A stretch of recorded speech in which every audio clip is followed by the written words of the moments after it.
Fala, meu povo, sejam todos muito bem-vindos a mais um vídeo do canal Saideira, já manda aquela palma, aquela energia maravilhosa. Ó, hoje vamos de cornetinha hoje, falar sobre o Brasil, que a gente sabe que não tá aquela coisa boa. Seleção brasileira, meio aí da data FIFA.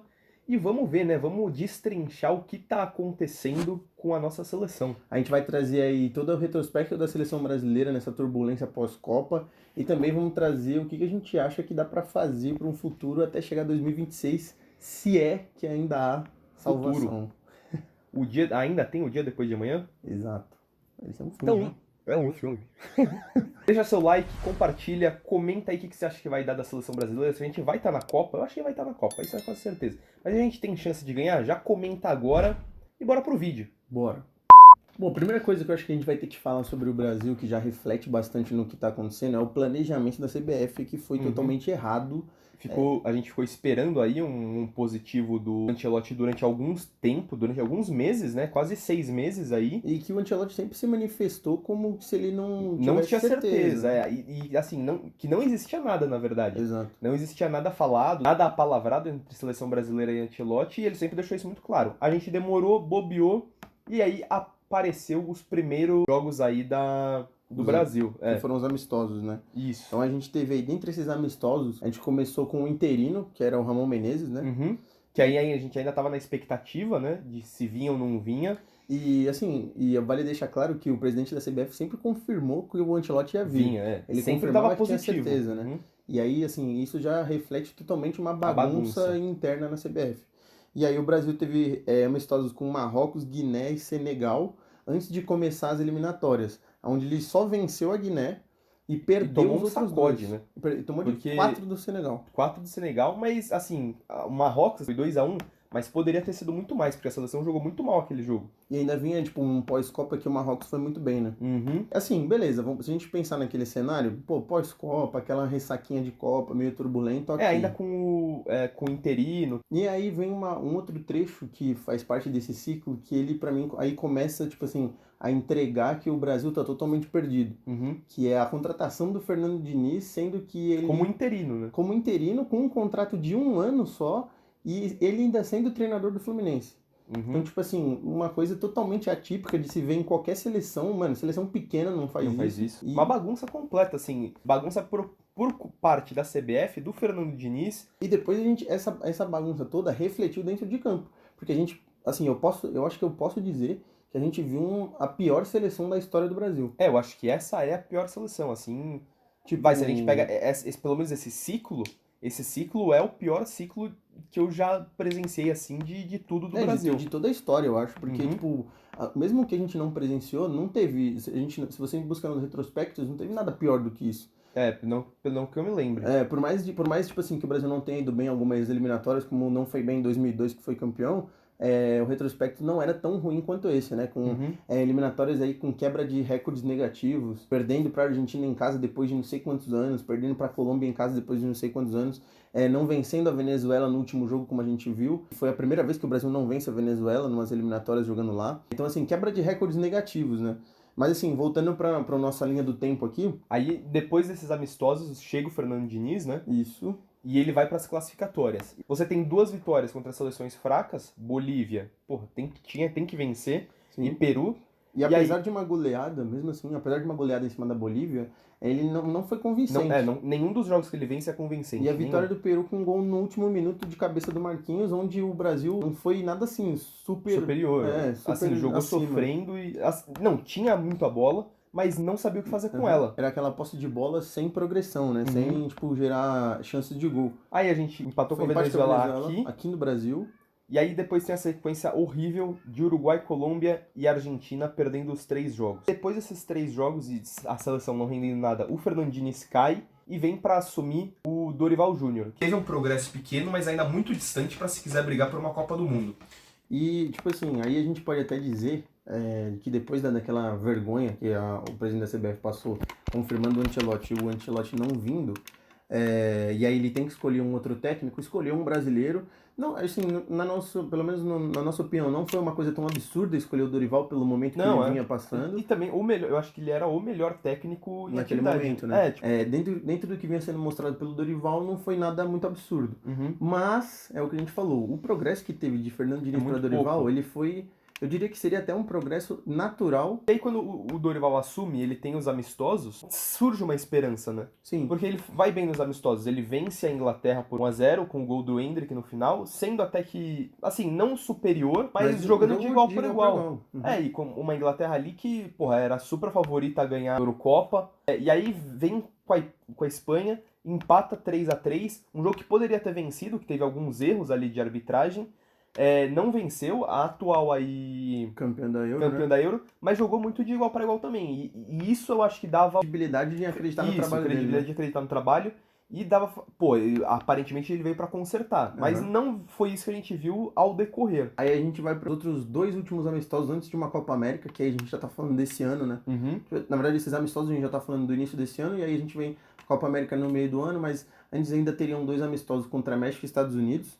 Onde o Brasil vence o México, né? Vence o México 3-2. 3-2, isso. E empata com os Estados Unidos. Empata com os Estados Unidos. Assim, e aí gera dúvida, né? Gera dúvida. Aí você começa a desconfiar. Não, tanto a vitória em cima do México, quanto o empate com os Estados Unidos gera dúvida. Uma parada que eu acho que é importante, assim, que é o que vocês vão ver aqui da gente, na verdade, é que não tem ilusão, mano. Tipo assim, em muitos lugares aí que você vê comentando de seleção brasileira, e eu diria que a maioria deles, os caras te vendem uma parada que não existe, mano. Tipo assim, nossa, o Brasil, você pega um jogo que o Brasil venceu contra o México, por exemplo. É muito falado, tipo assim, pô, o Brasil venceu um jogo difícil, 3-2. Cara, não, se você parar pra pensar a nível Brasil... Não pode sofrer contra o México. Você não pode ter esse tipo de dificuldade. E outra, às vezes você pode vencer de 1-0, mas o importante, principalmente pensando a nível de seleção brasileira, que é a maior campeã mundial... Cara, você tem que ter uma forma de jogo que você seja superior. O placar 1-0, ok, mas se você amassou, se você, tipo assim, pô, teve ali um trabalho consistente durante a partida... Ter a bola, não sofrer defensivamente, e não foi o que aconteceu, né? E aí a gente vai pro início da Copa América, né? Que, assim, sinceramente, a pessoa mais consciente não colocaria, talvez, o Brasil como favorito. Você até poderia acreditar, sendo que o Brasil, dentro da América do Sul, tem uma representatividade. Eu acho que você sempre, acreditar, eu acho que você sempre tem que acreditar. Porque, pô, a gente tá falando do Brasil em uma Copa América. Ele não entrava como um dos favoritos, isso era fato. Sim. O Brasil aí, ele tem 4 jogos apenas na Copa América, 3 na fase de grupos e 1 nas oitavas. Então pegou Costa Rica 0-0, Paraguai venceu 4-1 e empatou com a Colômbia 1-1. Aí chega na fase eliminatória contra o Uruguai. Empata contra o Uruguai e perde nos pênaltis. De forma displicente. Os jogadores também não estão colaborando muito nesse ciclo, ao meu ver. Nada, tipo assim, não tem nada somando positivamente. Desde que a gente falou das internas, da forma com que vai sendo conduzida, até o dentro de campo. Outra parada que também que eu acho importante é você não fugir da responsabilidade. Tipo assim, porra, a gente vê muito, e não é uma parada, tipo assim, de você estar desmerecendo a qualificação do jogador, ou que ele não deveria estar ali, não é nem isso. É tipo assim, você assumir a responsabilidade que, tipo assim, porra, não jogamos bem, ou tipo assim, pô, precisamos melhorar aqui. O Brasil parece que a CBF internamente, e inclui os jogadores e a comissão técnica, sempre tenta culpar alguma coisa que não seja eles, tá ligado? E eu acho que o pós-Copa América foi pior que o Copa América. Que os jogadores falando na entrevista, que meio dando a entender que era um favor à seleção eles estarem ali. Sim, e a parada tipo assim, pô, puta, a gente não foi bem porque o campo tá reduzido. Assim, pô, o campo reduzido tá pra todo mundo, né? Não é só o Brasil que tá jogando com o campo reduzido. Aí a gente tem uma pausa aí depois da Copa América, né? Isso. O Dorival ainda é mantido como... Eu acho que mantido acertadamente, porque eu acho que não tem ninguém melhor que ele hoje. E tipo assim, tinha feito 4 amistosos, sendo que os 2 primeiros ele acho que tinha feito um treino com a seleção. Então, e aí depois a gente tem a primeira data FIFA com o Dorival como técnico. E aí enfrenta Equador. Venceu de 1-0, não convencendo, muito mal. E perde pro Paraguai lá no Paraguai. Eu não esperava que o Brasil fosse deslanchar de uma vez. Isso é fato. Ainda mais que, pô, o trabalho do Dorival, como a gente falou, ainda ele era muito iniciante. Muito recente, né? Talvez uma demonstração tática. Ou uma demonstração... Né? Sim. Um pequeno progresso, pelo menos, ali depois da Copa América. E de uma demonstração de ideia. De tipo assim, pô, a gente tá com a ideia de jogar assim... Isso é verdade. Depois da Copa América, que ele teve mais tempo de trabalhar, todos os jogos Equador, Paraguai, Chile, Peru e Venezuela agora, você não sabe o que ele quer. Você não sabe se ele quer ficar mais com a bola, se ele quer fazer um time mais para contra-ataque, se ele quer um tic-tac. Não tem montado um esqueleto de jogadores, tipo assim, do time, né? Tipo assim, a base do time. Não toda tem, convocação mano. Ele muda alguma coisa. Ele já jogou com o Paquetá de meia, aí agora jogou com o Rafinha de meia. Isso. Já jogou com o Rodrigo de falso 9, agora quem tem jogado é o Igor Jesus. Então, tipo assim, e também... Até as laterais ele tá alternando muito. Uma coisa que você pode estar pensando agora, pô, já que é novo na seleção, precisa fazer teste. Eu concordo. Essas alterações demonstram mudanças de comportamento de jogo. Você não vê uma ideia base, tipo assim, pô, a gente quer jogar assim, ou a gente quer jogar assado. O Brasil, eu tenho a impressão que ele vai muito, tipo assim, acreditando que os jogadores são bons e a gente vai na qualidade deles. Mas assim, a gente acha, pelo menos eu ainda acho, se você for montado, a equipe for montada com uma ideia tática, onde aquilo seja treinado. Tem muito pouco tempo para treinar. Então, tipo assim, você precisa ter uma ideia formada e trabalhar exatamente em cima daquilo. Você talvez tenha um progresso um pouco mais rápido. Ou pelo menos um pouco que a gente consiga ver uma coisa diferente, tá ligado? Sim, e aí eu acho que a gente já entra na parte 2 do vídeo, né? Que é falando o que o Brasil tem que fazer para melhorar, né? Desempenho nas eliminatórias. São 5 vitórias, 2 empates e 4 derrotas. Cara, a gente tá falando de eliminatórias da América do Sul. 4 derrotas e 2 empates pro Brasil, muito... é incômodo, né? Demais. E aí eu acho que pra você converter isso, eu acho que você precisa de fazer algumas coisas. Isso que a gente falou, se arrumar taticamente. É o principal pra mim. O principal. Manter os jogadores também e você, tipo assim, usar mais do ponto forte dos jogadores. Então, hoje você tem muito jogador com velocidade. Você tem, Rafinha, e o Igor Jesus, apesar dele ser centroavante um pouco mais pesado, mas ele é um cara lá na frente de velocidade. Você tem o Rodrigo, tem o Arana que é rápido, tem, os meias são rápidos, o Paquetá é rápido. Então você tem que usar dessa velocidade. Você armar o time pro contra-ataque, eu acho que vai ser muito benéfico pra seleção em si. O Brasil tem muitos jogadores de velocidade e de qualidade. Então eu acho que às vezes essa parada assim do contra-ataque, você vai falar, pô, mas o Brasil vai jogar no contra-ataque? Cara, tem jogo que não vai dar pra jogar no contra-ataque porque, óbvio, você vai pegar uma Bolívia aqui no Brasil, a Bolívia vai estar lá atrás recuada. Aí não dá pra jogar. Não, mas mesmo assim, você pode montar uma forma aqui que você atraia o time e você abre espaço, não necessariamente é só contra-ataque. Mas jogando nos corredores, exato, ali, nas infiltrações. Exato. Na correria, jogar na correria, no caso. Eles gostam de falar que você amplia o campo, né? Tipo assim, onde você abre espaço para que o seu time... Se eles estão só defendendo no último terço, você traz ele mais pra frente, né? Para que o seu time tenha a velocidade de atacar. E aí você explorando o melhor dos seus jogadores. Que é óbvio, pode ter uma hora que o jogador não tá bem e tal, mas você pode explorar características que o cara que é titular tem a característica parecida com o cara que é da reserva. Outro ponto importante também, que eu acho que vai totalmente de encontro a isso, mas partindo do ponto de que foi organizado uma tática, foi escolhido um esquema, você tem que aproveitar seus talentos. Eu acho que o Estevão precisa ter, mais minutos. O Luiz Henrique precisa ter mais minutagem.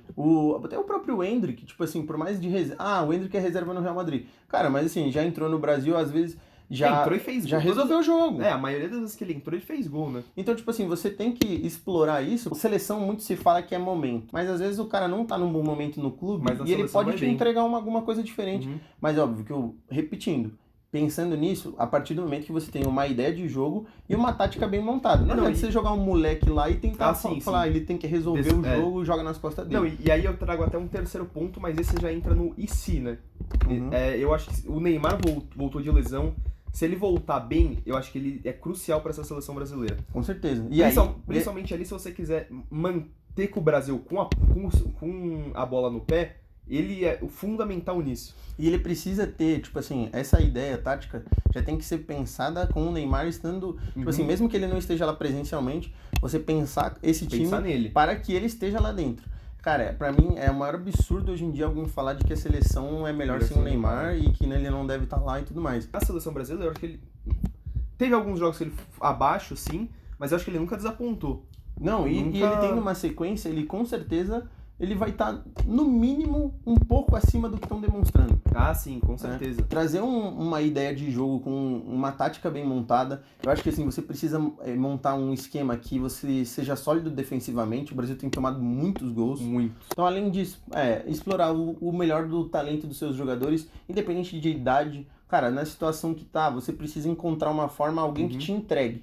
Não importa, tipo, a idade, onde que tá jogando. Se você convocou, você tem que perceber o que tá sendo entregue por esse jogador. E aí, óbvio que, pensando, a gente tá aí já no final de 2024. Tem aí mais um ano e meio, pra trabalhar, assim, o tempo, ele não é longo, tá? Não, é curto porque são poucas datas, são poucos jogos datas. Que vai ter. E você, agora pensando nisso, mais ainda pensar em formas de não sofrer, velho. Então, tipo, primeiro, eu acho que o Brasil tem que se organizar defensivamente, porque, você já tá passando esse perrengue. Classificar pra Copa vai classificar, porque aumentou a quantidade de vagas, então aqui... Vai classificar de qualquer jeito. Se ele não quiser, ele vai classificar. Mas, assim, pensando numa Copa do Mundo, onde o nível eleva, o nível de competitividade, tipo, a chegada muda, tipo assim, você precisa ter um comportamento, pelo menos um comportamento diferente dentro de campo.